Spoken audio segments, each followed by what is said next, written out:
Coisas na vida têm que ser simples. Pequeno 14. Sim, grande pai 20. Menos complicação, melhor. Pequeno 14. Sim, grande pai 20. Homem branco, inteligente. Tecnologia, bom. Sim, grande pai 20. TV, bom.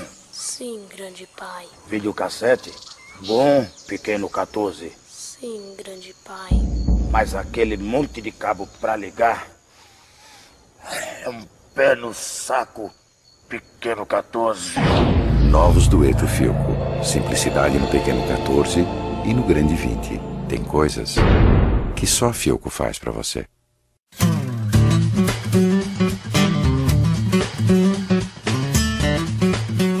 Senhoras e senhores, pastor Rafael Duarte.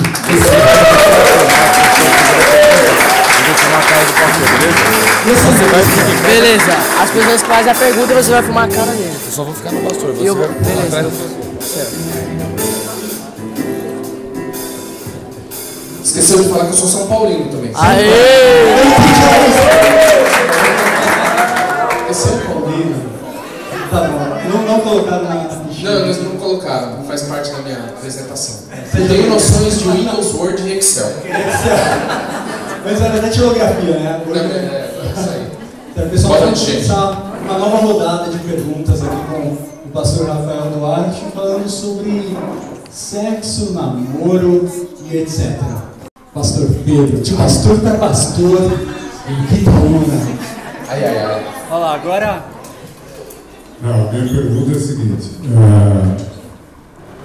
Nós estamos vendo nos últimos tempos nas igrejas uma confusão, eu acho, na minha opinião, uma confusão entre liberdade e libertinagem. Então, a gente fica sabendo, por exemplo, que tem jovens que participam de culto de mocidade, depois saem e vão para o motel. A gente está percebendo que o padrão de vida cristã está caindo. A pergunta que eu quero formular ao irmão é como que nós podemos trabalhar com os jovens no sentido de levar o padrão bíblico para que eles coloquem em prática, enfatizando o que é bom para eles, inclusive se preservando para o momento do casamento. Legal, pastor. Bom, na verdade é assim. Eu acho que a grande dificuldade hoje é que a galera está achando que a Bíblia é um livro antiquado para um momento completamente diferente do nosso. E o senhor falou duas palavras aí, que vira até um joguinho de palavras, né, de liberdade e libertinagem, que era basicamente o que acontecia em Corinto. A cidade de Corinto, para quem não sabe, era uma cidade grande na época de Paulo. Tinha 250 mil habitantes por aí. E tinham dois templos lá em Corinto. Tinha o templo de Afrodite e tinha o templo de Apolo. O de Afrodite era o seguinte, crianças, tapem os ouvidos. Tinha 1000 sacerdotisas que se prostituíam para adorar, né, a deusa Afrodite. E o de Apolo eram os homens tendo relações homossexuais. E era nesse contexto que a igreja de Corinto estava. A igreja de Corinto foi fundada nesse contexto, um contexto de total depravação. E aí Paulo fala, exatamente lá em 1 Coríntios capítulo 6, o lema da cidade, que é, aqui em Corinto tudo é permitido. Corinto, aqui tudo é permitido. Só que aí ele faz uma vírgula, e aí ele continua, mas para o cristão, nem tudo convém. Então, eu acho que é difícil mesmo trabalhar hoje em dia, porque o mundo, o padrão do mundo é esse. Você chega numa roda de amigos e fala assim, olha, eu namoro... namoro há quantos anos? Sei lá, namoro 2, 1, 3, eu tenho 18, 20 anos, sei lá. E aí, como é que é a sua vida sexual? Como é que funciona? Não, eu não tenho vida sexual. Vira um ET dentro de um contexto de faculdade, de grupo de amigos e tudo mais. Então eu acho que talvez seria enfatizar para os jovens que o que está na Bíblia também serve para eles, porque o contexto que estava na Bíblia é muito parecido e até às vezes um pouco pior do que a gente vive hoje em dia. Então eu acho que é isso, o que valia para lá, vale para cá hoje também, e de uma forma muito enfática, porque a gente vai deixando, quando vê, já está, enfim, já está dentro da igreja, já virou normal, já virou, enfim, igualzinho o mundo. Tudo é permitido, né? Mas nem tudo convém. Ainda mais num país igual o Brasil, que eu acho que é um lema muito parecido, né? Não existe pecado do lado de baixo do Equador, né? Aqui também tudo é permitido em Corinto, um bando de louco por ti, Corinto. Tem mais uma pergunta Por aqui. isso que dando tanto trabalho para Paulo essa igreja. Boa noite, pastor. Boa noite. Seguindo aí no raciocínio desse versículo, tudo me é lícito, mas nem tudo me convém. No namoro, vou perguntar bem escrachadamente. Aquela mão boba, aquela pegada, pode ou não pode? É alguém que eu conheço, né? Olha, na verdade assim, quando eu costumo lidar com esse assunto com jovens, eu não costumo dizer o que pode e o que não pode. Porque o que pode e o que não pode, quem tem que dizer na vida dele é o Espírito Santo. Porque é mais ou menos assim, olha, vou desenhar aqui um corpo e vou pintar de laranja as partes que você pode colocar a mão na sua namorada, no seu namorado. Não funciona assim. Então eu acho que a questão do namoro, primeiramente porque o namoro não temos muitos subsídios da Bíblia, porque não existia namoro. Aliás, namoro é um negócio muito recente, muito recente. Até então, os pais escolhiam com quem os filhos iam casar, isso até é muito recente. Minha mãe quase caiu nessa, mas meus avós, quem escolheu com quem ia casar eram os pais, não tinha muito dessa, olha, eu vou escolher fulano e vou namorar, não gostei, vou namorar com outro, não gostei de novo, vou namorar com outro, não tinha muito dessa. E no contexto bíblico também era muito assim, então a gente não tem, por isso que muita gente fala, não fala diretamente de namoro, não fala mesmo, porque é algo completamente fora da cultura bíblica, né? Então o que a gente costuma fazer? Fazer alguns paralelos. Por exemplo, lá na Bíblia também não fala de êxtase, não fala de maconha, não fala de nada disso. Mas a gente tira alguns princípios básicos. E na questão da sexualidade, principalmente, o contexto bíblico ele é muito claro. Ele é restrito a uma relação. Né? Quando a gente está lá na igreja fazendo um estudo sobre o livro do Gênesis, todo domingo à noite, e aí tem lá aquela história lá de Deus tira uma costela de Adão, cria Eva e fala assim, ó, e deixará o homem, o pai e sua mãe, se unirá a mulher e se tornarão uma só carne. Esse uma só carne é literal mesmo, gente, efetivamente é um dentro do outro, né?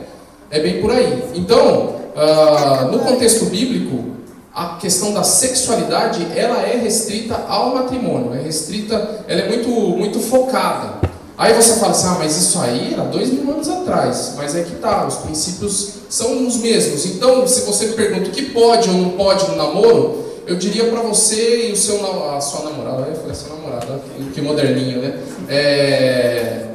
A sua namorada, não sei se você tem namorada, se não tiver, ore para que você tenha uma, ajoelha aqui que eu vou orar para você. É vocês orarem e entenderem da parte de Deus o que vocês podem e o que vocês não podem. Tem mais perguntas para o pastor Rafael? Opa! A gente é infestado, bombardeado hoje com o casal do mesmo sexo. Né? E a gente percebe que a mídia ela tenta tratar uma coisa com tanta naturalidade para que isso as famílias aceitem com mais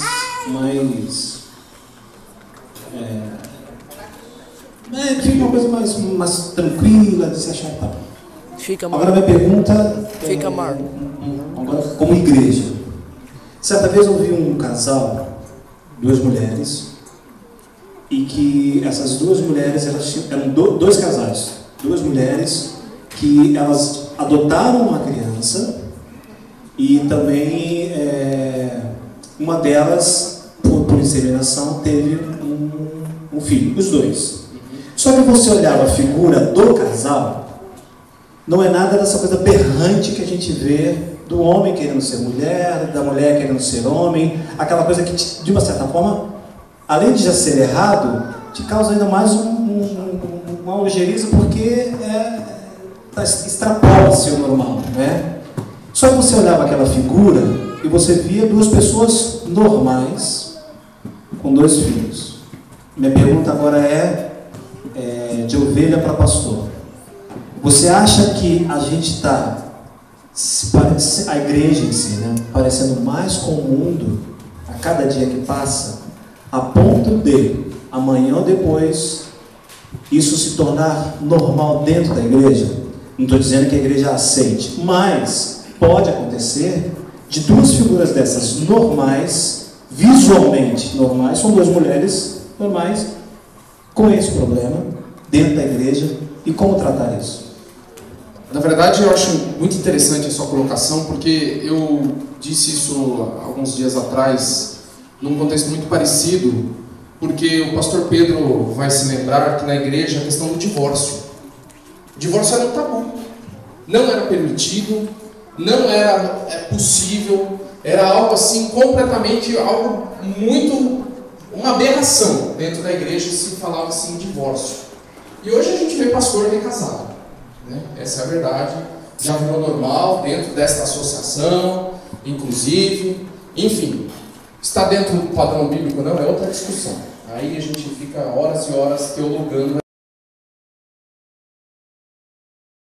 Infelizmente, eu não sei, talvez seja essa palavra, a igreja, eu talvez veja, você talvez veja, alguns de nós vejamos também, a igreja laceando um pouco os seus critérios com relação a isso. Eu tive uma experiência como líder de jovens numa outra igreja, não foi nessa não, tá pessoal? Então vocês ficam pensando, quem será que foi? Né? E um jovem que chegou para mim e falou assim, Rafael, é o seguinte, sou crente em Cristo Jesus, tenho Jesus Cristo como meu único Senhor e Salvador, só que é o seguinte, eu sou gay, eu tenho certeza disso, eu não tenho dúvidas que eu sou gay. E aí? A dúvida. Infelizmente, hoje, nós não temos a capacidade de entender e abraçar um camarada como esse e falar, você entende que você está fora do padrão bíblico e gostaria de lutar contra isso? Você vai cair, você vai ter os seus tropeços. Bem-vindo à igreja. A igreja é para esse tipo de gente. A igreja é para gente que sabe que está errado, que é um pecador, na área financeira, na área da fofoca, na área de qualquer área, na área de relacionamento, o cara que bate na esposa em casa. Só que ele fala assim, não, eu sei que eu estou errado, eu quero de alguma forma melhorar, eu sei que eu estou fora do padrão bíblico. Então, a igreja é o lugar dessa pessoa. Como eu também tenho os meus pecados e luto contra eles todos os dias, e como todos nós temos aqui e lutamos. É lógico que isso não nos fará, e eu sou muito tradicional nisso, não nos fará ampliar o leque, né? Mas eu acho que a gente tem que começar, até por essa questão da sociedade, de ter encontrado algo normal nisso, e eu até brinquei com o pessoal lá na igreja, que se eu encontrasse o diabo na frente, eu ia cumprimentar ele e falar assim, meus parabéns. Porque nesse dia do Kleber Lucas, eu estava assistindo a novela, que eu estava lá na casa dos meus pais no Paraná, e tinha uma arquibancada como essa assistindo a novela. Estava todo mundo assistindo a novela, e tudo crente. E aí falava assim, não, eu estou torcendo pro Félix ficar com esse carinha aí, que eu não lembro o nome. Eu estou torcendo, nossa, eles são um casal tão bonito, ele ama de verdade o Félix. Aí eu quase falei assim, olha rapaz, você encontra o diabo agora falando meus parabéns, porque você, até os crentes estão torcendo pro casal gay, né? Então fez exatamente de uma forma tão sutil e tão sutil e tão sutil, que quando percebeu-se já estava dentro, né? Então a gente tem que entender essa sociedade. Eu acho que a grande dificuldade é entender a sociedade e saber se é uma reação a ela, mas uma reação positiva, uma reação de refúgio mesmo. Eu tenho esse pensamento. Tem outros pastores que são absolutamente contra. Você tem duas opções se você é um homossexual. Ou você vira homem ou sai da igreja. Não tem outra opção, né? Eu já entendo que a igreja precisa, sim, combater, pregar a família, pregar a respeito disso, mas saber ser uma comunidade terapêutica também das pessoas que querem vencer, né? Eu sempre fico falando, né? A gente fala tanto das famílias daí, e as famílias da igreja, como é que estão? Acho que talvez a gente precisava olhar primeiro para as famílias da igreja, para nós sermos os exemplos, e olhar a sociedade, olhar para a gente, e falar assim, puxa vida, realmente, ali naquele lugar ali onde se reúne aquela galera, as famílias ali são famílias decentes, são famílias unidas. Eu acho que começa mais por aí, a gente começar a olhar mais para dentro de nós, as nossas famílias, o diálogo entre os nossos filhos, como é que a gente está conversando com eles, e aí depois a gente pensa mais para fora. Perfeito. Pastor Rafael Duarte, obrigado pela participação. Pessoal, no final eu vou por aí, quem tiver mais alguma pergunta, quem quiser pegar contato. Isso aí, vamos aí. Muito obrigado. Vamos ouvir. Na caixa, preço e oferta.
Pessoal, nossa programação chegou ao fim. Agradecer aqui o pessoal para God.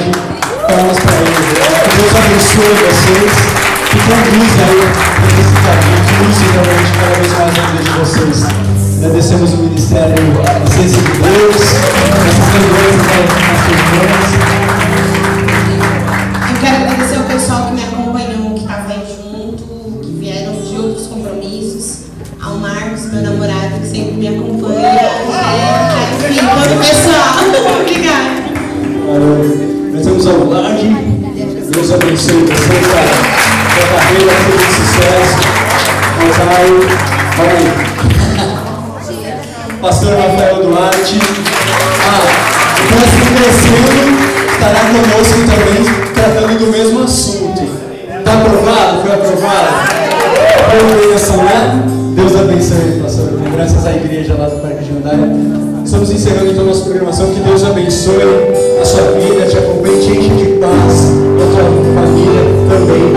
Rica, obrigado, irmão. Deus abençoe a tua vida. Foi um ministério que estava para a gente aqui, para encerrar. Deus abençoe, galera.